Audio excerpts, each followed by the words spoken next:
प्रश्न है हमारा, रूसो के सामाजिक समझौते सिद्धांत की विशेषताएं बताइए। जी हाँ दोस्तों, रूसो के सामाजिक समझौते सिद्धांत की विशेषताएं बताइए। तो उत्तर है, रूसो फ्रांस का रहने वाला विद्वान था। वह जनतावादी था। इस कारण वह राज्यों के दैवीय अधिकारों का कट्टर आलोचक था। सन 1762 में उसका प्रसिद्ध ग्रंथ सामाजिक संविदा प्रकाशित हुआ। इस ग्रंथ में अपने अपने सामाजिक समझौते सिद्धांत का विश्लेषण किया है। रूसो का सामाजिक समझौता सिद्धांत। रूसो ने अपने सामाजिक समझौता सिद्धांत के अंतर्गत सामान्य इच्छा की अवधारणा के माध्यम से राजनीति में स्थायी स्वायत्त समाज की कल्पना पर बल दिया और सामाजिक समझौता सिद्धांत का विवेचन निम्नलिखित बिंदुओं के अंतर्गत किया गया। मानव स्वभाव। रूसो के अनुसार मानव स्वभाव हॉब्स और लॉक दोनों से भिन्न है। वह मनुष्य स्वभाव को सदस्यता, विनम्रता और निष्पाप का प्रतीक है। उसको वह निर्देश तथा भोला मानता है। इस प्रकार रूसो ने प्राकृतिक मनुष्यों को पशु तुल्य निष्पाप, निर्देशों तथा स्वाभाविक रूप से अच्छा माना है। रूसो मानव स्वभाव की दो मौलिक नियमिक प्रवृत्तियां बताता है। ये प्रवृत्तियां निम्न हैं। आत्म प्रेम या आत्मरक्षा की भावना और सहानुभूति अथवा परस्पर सहायता की भावना। इसलिए रूसो ने मनुष्य को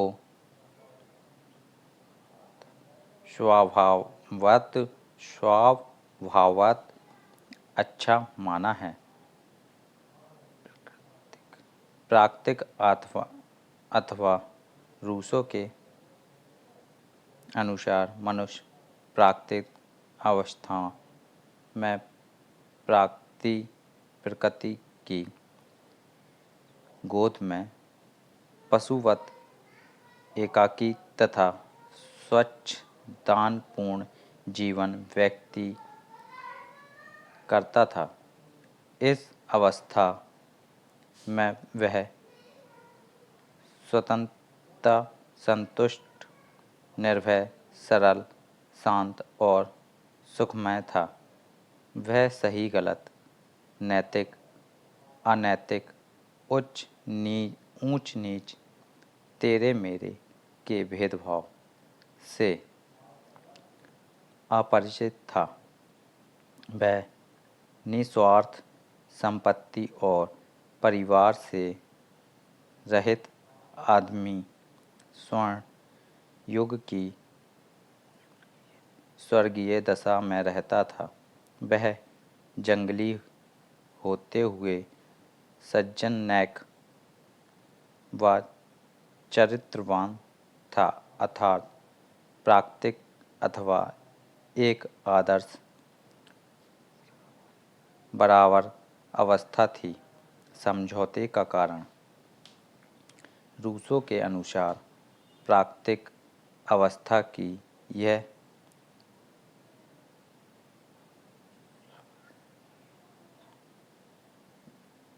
स्वर्ण स्थिति अधिक दिनों तक कायम नहीं रह सकी। मानव ज्ञान की वृद्धि तथा जनसंख्या वृद्धि से इस स्थिति में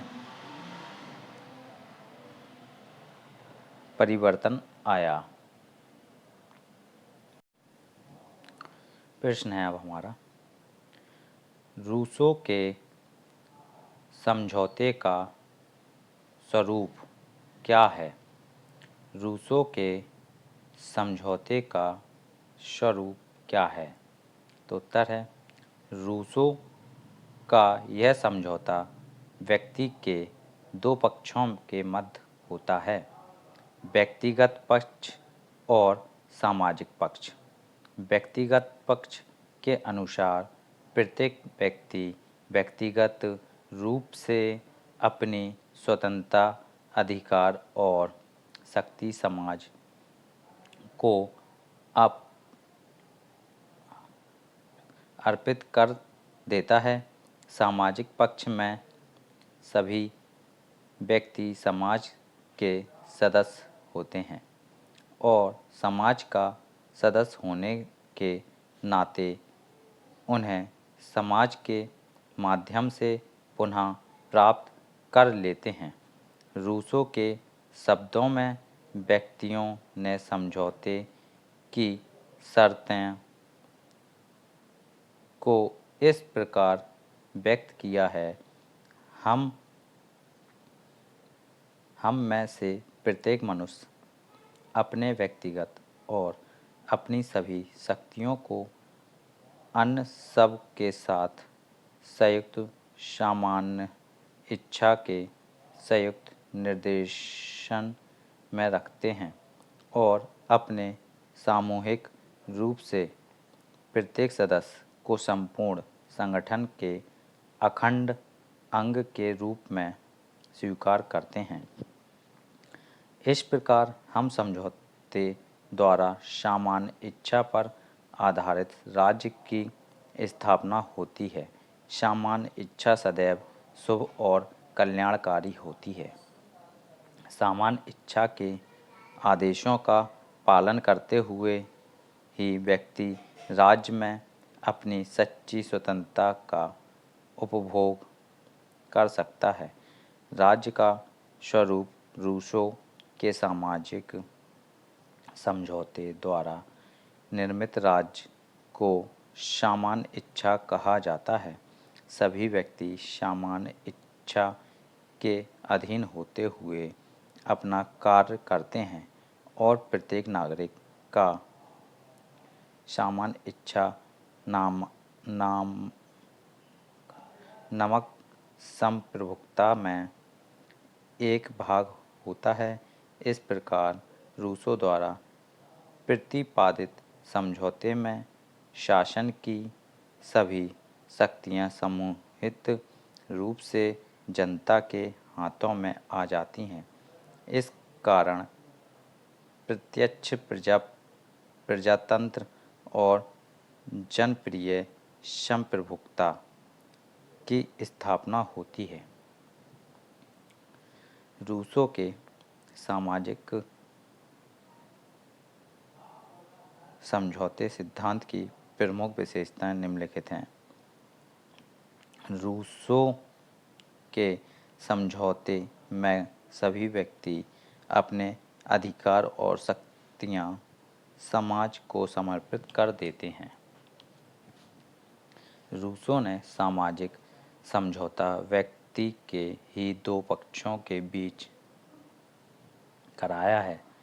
एक है व्यक्ति का व्यक्तिगत पक्ष और दूसरा है व्यक्ति का सामाजिक पक्ष।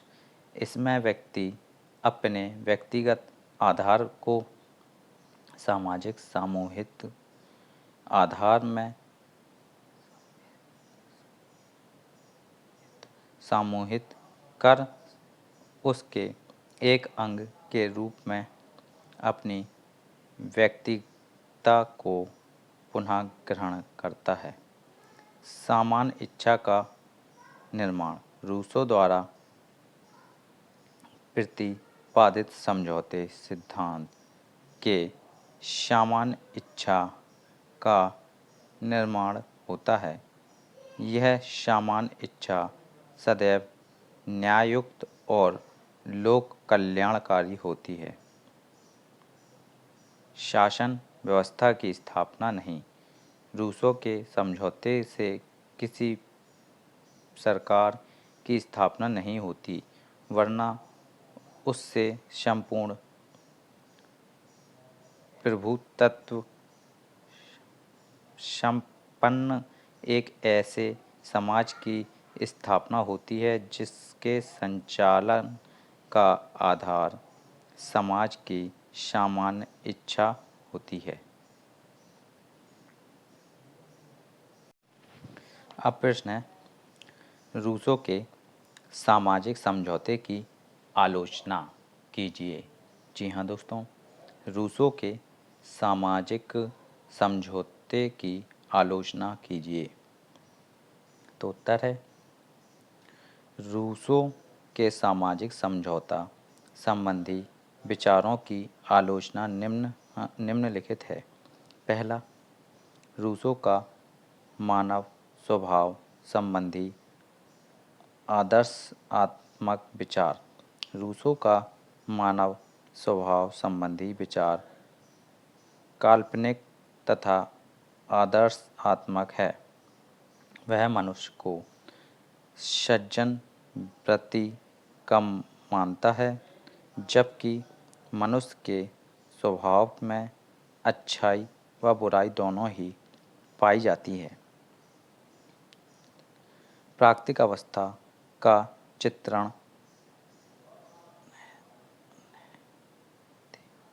अनैतिहासिक व काल्पनिक रूसों द्वारा प्रतिपादित प्राकृतिक अवस्था कल्पना पर आधारित है। इतिहास में कहीं भी इस प्रकार के प्रमाण नहीं मिलते हैं कि मानव कभी ऐसा शांति में सुखी व आदर्श जीवन व्यक्त करता था। राज्य एक कृत्रिम संस्था नहीं है।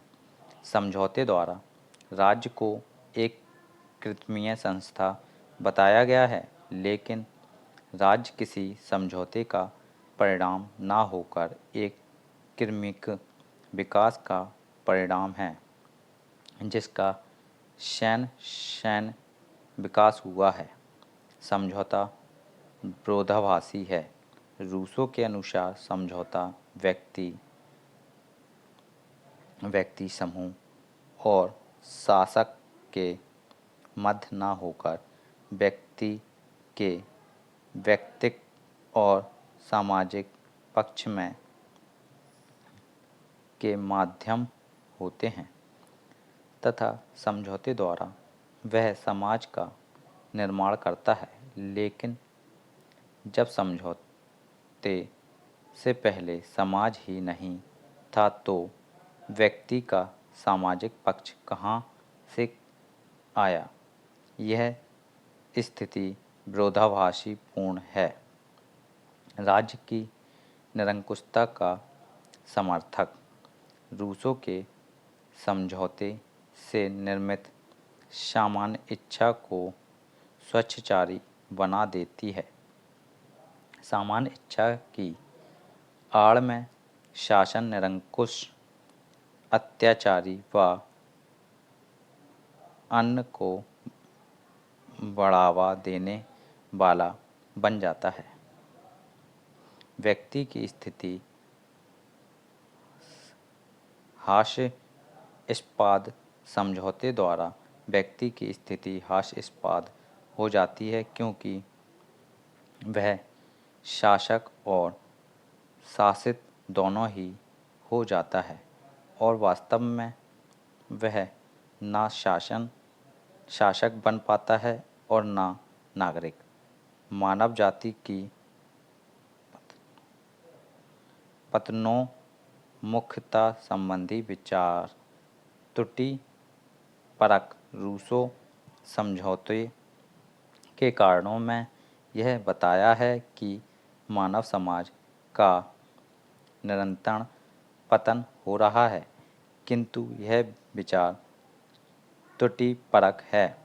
मानव जाति का इतिहास प्रगति प्रगति का इतिहास है, जबकि रूसो व्यक्ति के अतीत को आदर्श बताकर पुनः पीछे की ओर लौटने के लिए कहता है। व्यवहार में प्रगति आगे बढ़ने में है, पीछे लौटने में नहीं। उपयुक्त विवेचित अनेक आलोचनात्मक के बावजूद रूसो की राजनीति दर्शन को अमूल्य देने हैं। इस सिद्धांत के द्वारा उसने लोकप्रिय संप्रभुता की नींव डाली है। उसने लोकतंत्र, समानता तथा स्वतंत्रता के विचारों का शंखनाद किया है।